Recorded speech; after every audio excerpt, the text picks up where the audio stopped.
Achei que seria interessante fazer um pequeno debate comigo mesmo em relação ao uso da hidroxicloroquina, que é uma grande briga em todos os lugares. Então vamos lá. Um argumento: se a gente usar muito hidroxicloroquina, nós vamos criar resistência no parasita da malária. Isso é mentira. Isso não é assim. A gente só vai criar resistência do parasita à cloroquina, que realmente acontece e é verdade, se a gente usar a hidroxicloroquina onde tem malária, porque aí o parasita, milhares de parasitas vão entrar em contato com milhares de pessoas que estão tomando a hidroxicloroquina, e aí esses parasitas, os mais resistentes, vão sobreviver e depois eles vão se desenvolver, gerando e levando a resistência para os filhinhos deles. Isso é verdade, se você usar hidroxicloroquina na Amazônia. Se você usar hidroxicloroquina em São Paulo, Rio, Belo Horizonte, Porto Alegre, como não tem malária, não vai aumentar a resistência à cloroquina. Argumento falso. Vamos para o segundo argumento. Não tem confirmação científica em relação à hidroxicloroquina. É verdade, não tem. Só que o problema é que, como a ciência demanda tempo, como disse um cientista num depoimento que eu vi, e nós não temos tempo, fica o grande problema de o que nós vamos fazer se a gente tiver que esperar o tempo para confirmar que a hidroxicloroquina funciona ou não funciona. Obviamente que em tempos normais isso é absolutamente necessário, mas nós não estamos em tempos normais. Então vamos sair um pouco do ambiente do laboratório e entender qual é a realidade nua e crua. Ela é completamente diferente. Claro que por uma vacina que vai envolver 7 bilhões de pessoas, a população da Terra inteira, a coisa é diferente. Aí a vacina vai demorar, infelizmente, e a gente tem que fazer as etapas de certificação científica da vacina. Não é nada a mesma coisa da hidroxicloroquina, que vai ser usado em alguns pacientes, alguns não, talvez milhares, mas pacientes que têm a doença e que, se não usarem a hidroxicloroquina, não vão ter absolutamente nada para ser usado. São situações diferentes. Então não dá para comparar alho e bugalho, como eu sempre falo. Terceiro argumento é que a hidroxicloroquina é tóxica. Isso é mentira. Isso não é verdade. O Anthony Wong, um grande professor da USP, que é toxicologista, que sempre deu várias entrevistas, um cara muito sério, ele mesmo diz que a hidroxicloroquina não é tóxica. Obviamente, toda medicação tem efeito colateral, até a própria aspirina, qualquer remédio pode matar.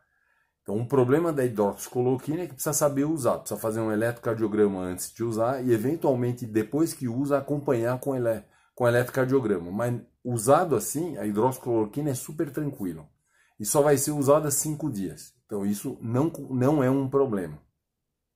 Agora, eu, como clínico, como médico que atendo o paciente, vocês entendem um pouco a dificuldade que a gente tem de atender uma doença em que a gente não pode fazer nada, é só cruzar os braços e esperar a piora ou a melhora.